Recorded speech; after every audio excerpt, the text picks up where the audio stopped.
And in the world of college or higher education, really the first and second year, general chemistry, physical chemistry.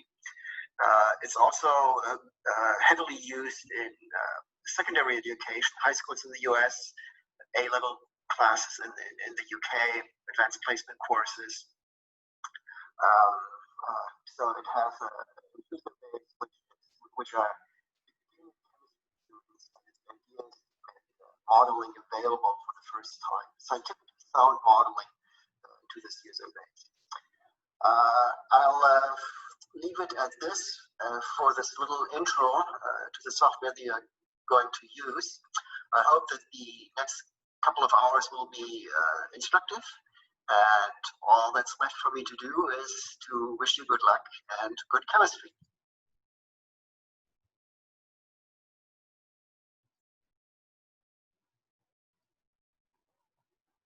Okay, so I'm really sorry that there were some hiccups in the video there from Professor Jurgen. So don't worry about that. We'll share this video with you through the mail. So let's start with the software directly. So when you click the icon of this Odyssey software, I hope you are able to see my screen there. You'll see this as the home page. And in this home page, on the top, we have that all the typical menus there, file, edit, that you'll find in every software there. And rest of the thing we'll talk about during the course of the workshop. These icons, shortcut icons, are for, hello? Are you able to hear that? Yatinder, you can give me a message that you are able to hear me. Okay, so these are the shortcut menu which will be regularly will be using.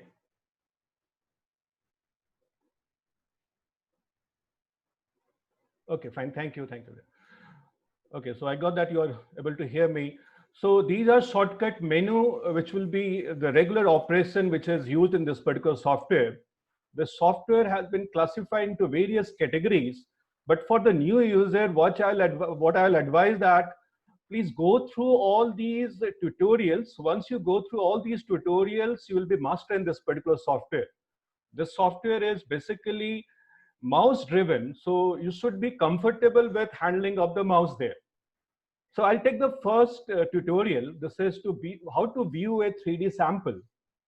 So this, all the procedure is well documented. So if you are having iPad or a laptop or a desktop, so better I'll advise you that always use a mouse.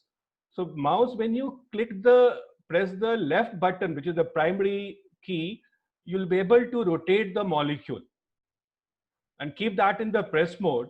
And if you press the right key, you will be able to translate the molecule.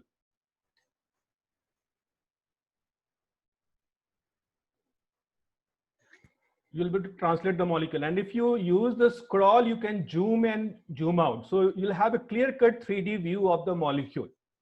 So whatsoever in given time, I'll try to take a few simple models. The advanced version will be taken by the Professor Jurgen in the next session. So what I'll start with some new model, some simple new model, and look at the feature of this particular software. So let's try to draw a simple molecule. So when you click the first icon, we go into a new page there. And this is the build area.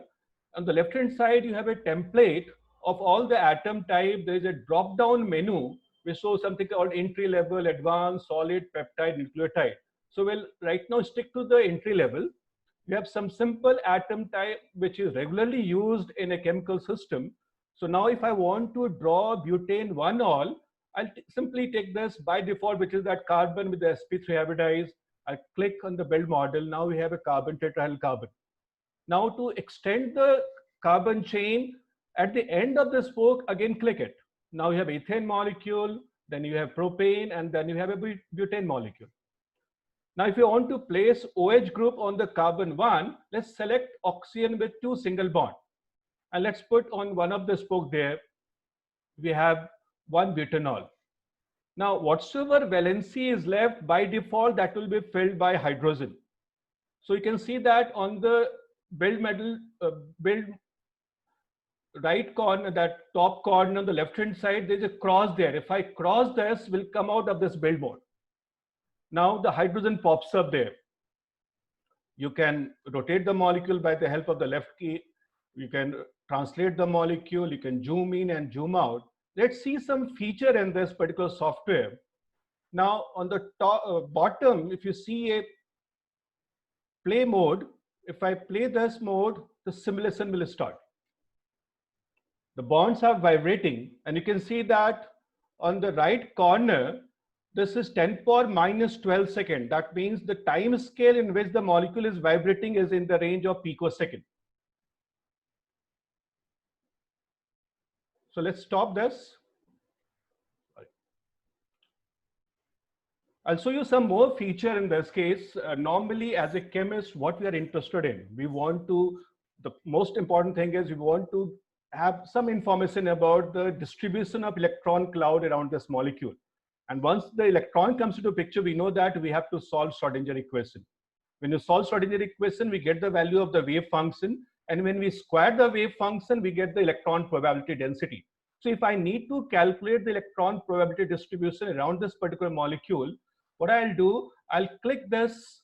There are two ways to do that. There's something called electron cloud. Either I can choose this electron cloud or I can choose this shortcut menu. If I choose this shortcut menu, there's something called polarity map. So if I click this polarity map, you'll watch that there's some status bar there going on. Now you have this electron cloud distribution. You can see that scale there. There's a from positive to negative charge. This red one is the negative charge density. The blue one is the positive charge density. And we know that in this particular molecule, oxygen is the most electronegative atom. So this will acquire the most negative charge, maximum negative charge density here. So red color. And the hydrogen which is attached to this oxygen will be having the maximum positive charge. That's why this particular blue color. Now also, if I click this style mode, you can see that we can have different way to represent this molecule. Right now it's in the ball and spoke form. I can have it in the form of wire. I can have it in the form of ball and wire, in the form of tube, and in the form of space filling also.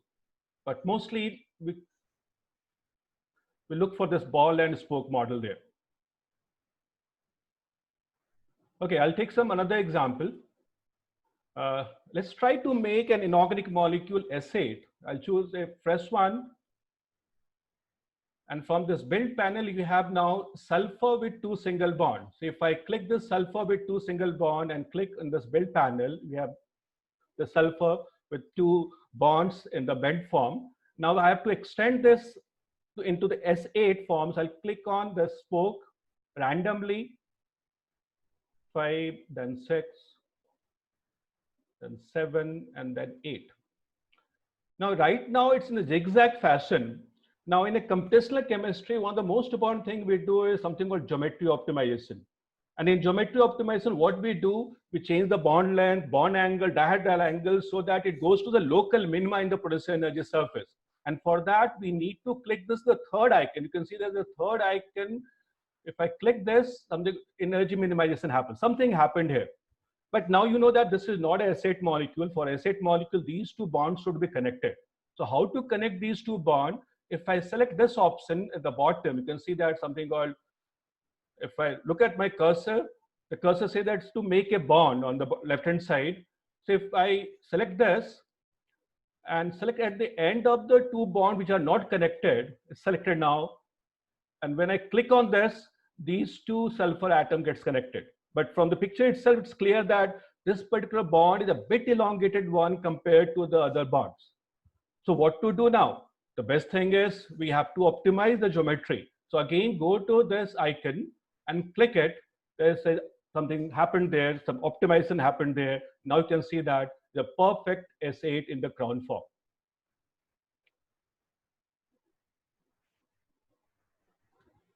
Okay, so let's take some other examples, some more bit complex one. Let's try to make an octahedral complex. Now from the entry level, you can see that if I have to make an octahedral complex of chromium. Now for that, I need 6 bonds around the chromium, and this panel does not have chromium with 6 bonds. So what I'll do, I'll go to the drop-down menu, choose this advanced version, and from this another drop-down menu, there's a periodic table which pops up. Now we'll select the atom of our choice. Let's select chromium, and chromium with octahedral. So in this case, look at the octahedral one. So this is the one which is octahedral. If I choose this and click in the build panel, we have chromium with 6 bonds in the octahedral fashion. Now we want to attach ligands around this particular chromium. So there is some option called ligands. There are some common ligands there. Let's choose ammonia, and let's put ammonia at cis to each other. And let's put 2 chlorine atoms at the leftover position. So in this, we don't have chlorine. So what I'll do, from the drop-down menu from the periodic table, I'll select the chlorine atom, chlorine with a single bond, and in the leftover valency, I'll put the chlorine. And if I come out of the build panel, the rest of the leftover valency will be filled by the hydrogen atom.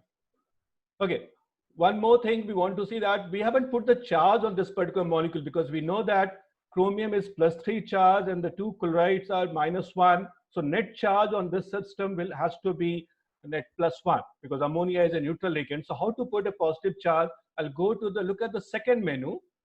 There's something called add atoms. So if I select this add atom, I'll go back to that. There's an option called set charge. So if I choose this set charge, and you can increase the positive charge.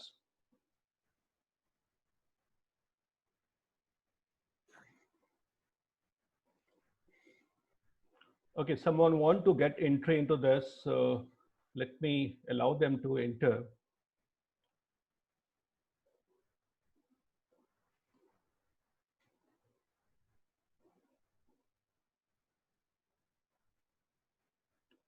Okay. So you can see that there's a plus charge on this particular molecule. So a few more examples there. Let's try to make a glucose molecule in the cyclic form. I'll choose a new build panel. Now you can see that in this entry level, there's an option called groups and rings. In the rings, if I choose cyclohexane, click in the build panel, you have a cyclohexane molecule in the chair form, chair conformation, and they have axial and equatorial bonds. So in a glucose molecule, know that one of the atom in this ring has to be oxygen. So we need to replace this carbon with oxygen. So let's choose oxygen with 2 single bonds and click on this particular atom. So now we have a heterocyclic ring containing 1 oxygen atom. And in glucose, the carbon which is adjacent to oxygen contains CH2OH group at the equatorial position. So let's choose carbon methyl 1.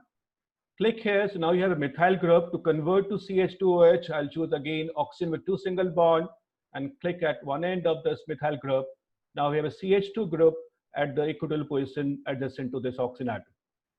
Now, other than that, we have to put OH group on all the leftover equatorial positions. So again, we'll select oxygen with 2 single bond. It's already selected, and put OH on the equatorial position.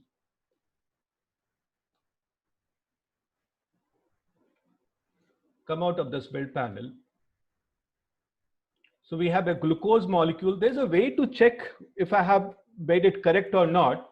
You can see that there's an icon. There's something called the fourth icon is a molecular formula. And we know that the molecular formula of glucose is C6H12O6. If I click this, you can see that the molecular formula is C6H12O6.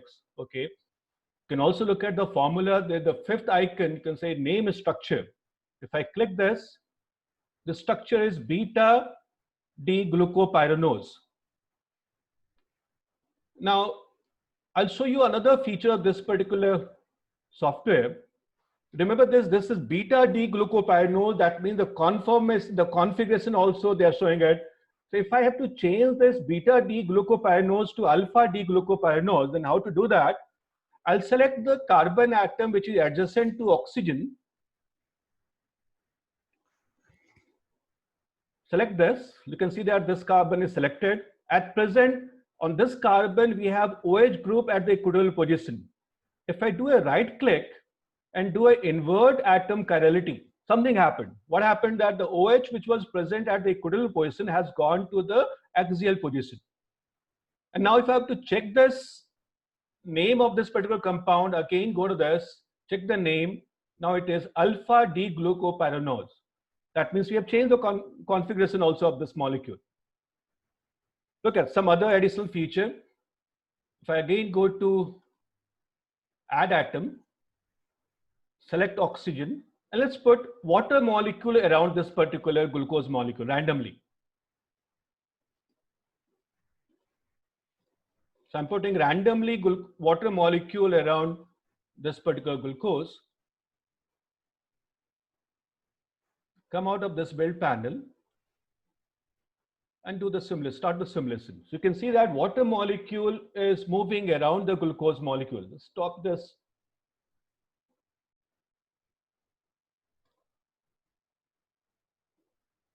Now I'll show you something. Look at the orientation of the water molecule around this glucose. You can see that this water molecule, the hydrogen atom is oriented towards the oxygen of the glucose, and that you know that that's because of intermolecular hydrogen bonding. So we want to see that intermolecular hydrogen bonding. So what I'll do, I'll go to the style.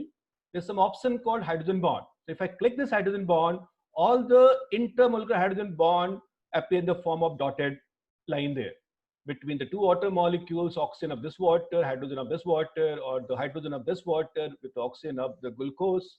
And now if I start simulation, you can see that all the water molecules are binded to this particular glucose. So you can play with this particular software. There are lots of options available there, lots of tutorials available there. Simply in the new user section, if you go through all the example, you will be very comfortable in of using this particular software. I'll take a few more advanced example. Let's in the build panel again. Let's try to make a biomolecule. So in this drop down menu, you can see that there's an option called peptide. If I choose this peptide, now you know that peptide is a polymer of amino acid. The 20 essential amino acid is there. Right now, the single amino acid is selected. If I choose the alpha helix form, so we want to make a secondary structure, polypeptide chain of amino acid, and randomly choose the amino acid. So 9, 10 amino acid, let's choose that randomly. So all these are primary structure. And now click on this build panel. That's a polypeptide of these amino acid. But from this, it's not apparent that whether it's alpha helix form or beta plate form or some denaturated form. Let's first do the geometry optimization. So look at that. At the bottom, there's some status bar, some calculation is going on, some electronic signature calculation, some geometry optimization is going on there, and they're optimizing to a potential, that minima in a potential energy surface. So since there are large number of atoms, it is taking some time to optimize, but you can see that they are moving. The angle is changing, the dihedral angle is changing, the bond lengths are changing, so that it goes to the minima of a potential energy surface, something called local minima. Since it is taking some time, so what I'll do, I'll abort at this position. Okay, it's already completed now. Now, still, it's not apparent from this particular structure that is it in the form of alpha helix form. So to get better information, look in any biochemistry book like Stryer or Leninger, you see lots of good structure there, very fascinating structure. You'll be able to draw all those structure in this particular software. So if you choose this style menu, in the style menu, something called ribbons. If I select this ribbon, there's something called monochrome, by secondary structure, by strand, by residue. So if I choose this monochrome means from single color. Now look at that, it's a clear-cut alpha helix structure. Such type of structure you'll keep on finding in various biochemistry chapters there. And now this alpha helix, you know that it arises because of intramolecular hydrogen bonding. So if you want to see intramolecular hydrogen bonding, again, go to the style menu and select the hydrogen bond option. So you can see that there's a hydrogen bond. Also, if you want to designate different amino acid in this alpha helix form, again, go to style, go to ribbon, and choose by residue. So you can see that they have different colors for a particular amino acid. Sorry, I'm not able to take up your questions right now because I have some limited time. I have to deal with 2-3 more. But don't worry, you'll get this particular software and we can have discussion, one-to-one discussion if you want later on. So I have 10 minutes left with me, and Professor Jurgen is again waiting. He may be in this meeting also, I don't know. But right now, the next session will be taken by Professor Jurgen himself. So don't worry about the question. We'll take up all this question later on. Okay, so now I have right now 9 minutes left with me. So I'll take 2 more examples. I'll take an example of a solid, or let's take an example of physical chemistry, some simple experiment. Now, if I want to simulate an air, now air, we know that it consists of oxygen and nitrogen. So let's select nitrogen, click on the build panel, click again at the other end, you have a nitrogen molecule. You can see that N and N with a triple bond. And click on the oxygen, then again click, can have O2 and N2. Okay, one thing I forgot, Professor Jurgen talked about something called standardization. In computational chemistry, one should stick to a particular color code. So in computational chemistry, every atom has a typical color. Blue atom normally we represent this form, oxygen by this form. You can see that there is an icon called oxygen here top. If I choose this oxygen, we have this periodic table. And in this periodic table, each atom has a typical color. Hydrogen with white, oxygen, this deep red. So you have to stick to a particular color mode. Whenever you publish your paper, stick to a standard which is used worldwide. And now we want to place this O2 and N2 in a simulation box. That can be done in 2 different ways. Either you can go for this view option, there is something called simulation cell, or simply right click, there is a simulation cell option. So if I choose this simulation cell, now on the left hand side, you can see that we have different states of matter, gas, liquid, and solid. Let's select gas. So gas at a particular temperature, at a particular pressure, by default, by convention, room temperature 25 degrees centigrade, pressure 1 atmosphere. Right now in the simulation box, we have 1 N2 and 1 oxygen. Let's increase this nitrogen to 78 and oxygen to 22. And then apply. So in a simulation box, we have tiny O2 and N2. To increase the visibility, let's do one thing. In the style menu, we have space filling option. Let's choose this space filling option there. Now you can see that O2 and N2 are present in the simulation cell.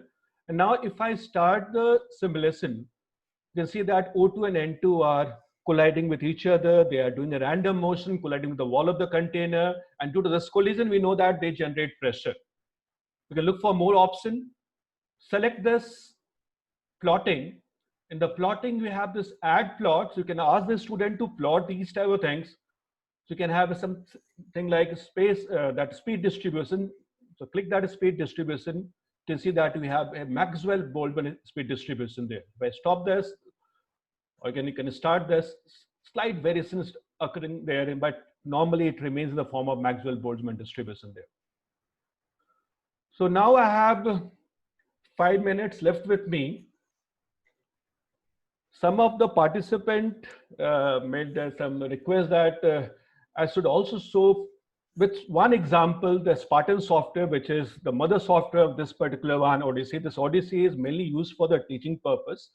So I'll take one of the example, which normally we computational chemistry students do it in the form of research there for some simple example. So I'll take up this, I'll close this Odyssey and start with the Spartan, one example of the Spartan.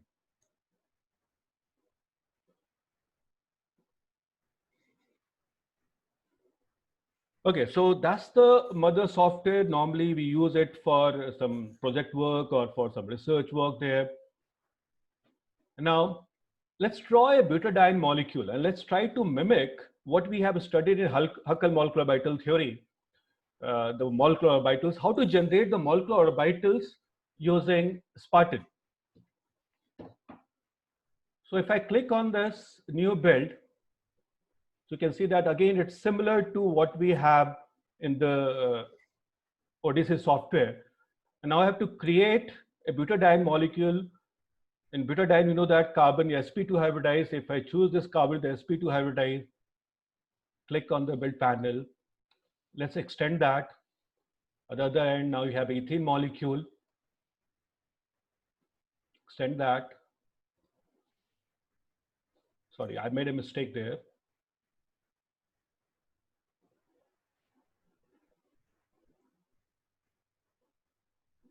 So I attached with this particular bond there, we have to attach to this one. So now you can see that we have a perfect buta-1,3-diene.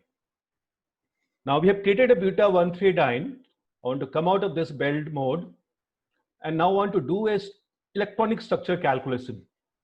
So for that, I'll go to setup and there's something called calculation. So I'll choose this calculation.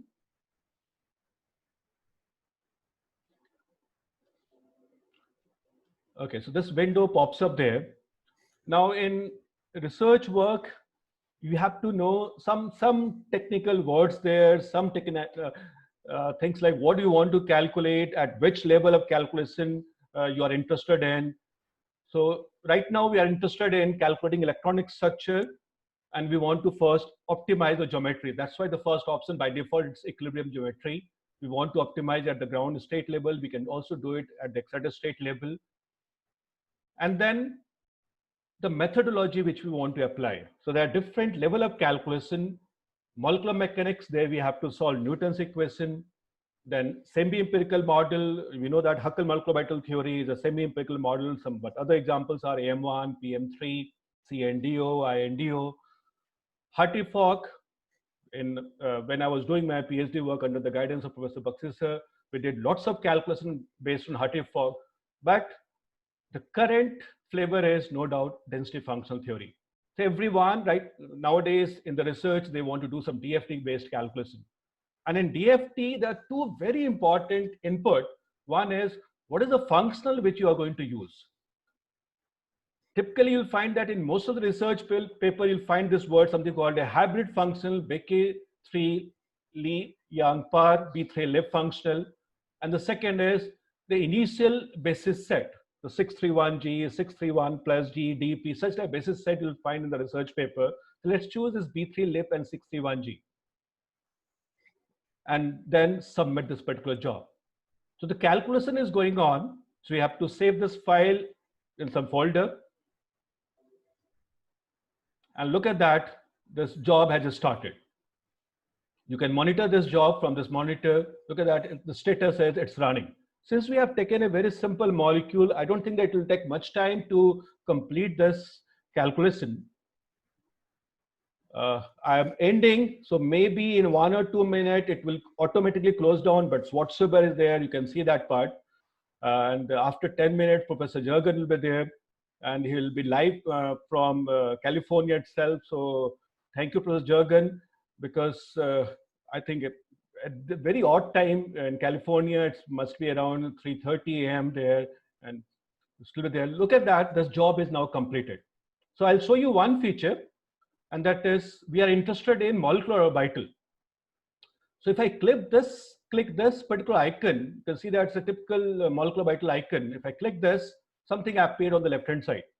Now you should be aware of the fact that in Huckel molecular orbital theory, we take pi electron only into consideration, but in this case, it's all electron calculation. So this butadiene molecule, if you calculate that, carbon has 6 electrons, there are 4 carbon, there are 24 contribution from the carbon, and there are 6 hydrogens, so 24 plus 6, it will be total 30 electron. And for 30 electron, you need to have 15 orbitals. So 15 orbitals will be filled. If you count them, some they are closely packed, this has to be 15, which is the highest occupied molecular orbital. So if I choose this highest occupied molecular orbital, you can see this picture is a butadiene. If I zoom in, you see that it has one node there. And that's what you get in Huckel molecular orbital theory. The psi 2, the second one, has a HOMO there. But this is not psi 2, this is psi 15 there. But it's equivalent. That means the Huckel molecular orbital theory is a good enough theory for conjugated system there. If I choose option LUMO, you'll find there are 2 nodes there. So such type of small project you can do with your research scholars, get acquainted with the terminology, software like Spartan. This is a software normally we use for the research purpose. So I'll try to end up this because already 4:41 and from 4:50, Professor Jurgen will start his lecture there, and Professor Jurgen will take up more advanced version there, advanced example of this particular software, what else you can do it with this particular software. So let me stop at this moment. So thank you so much for participating in this particular webinar. Thank you.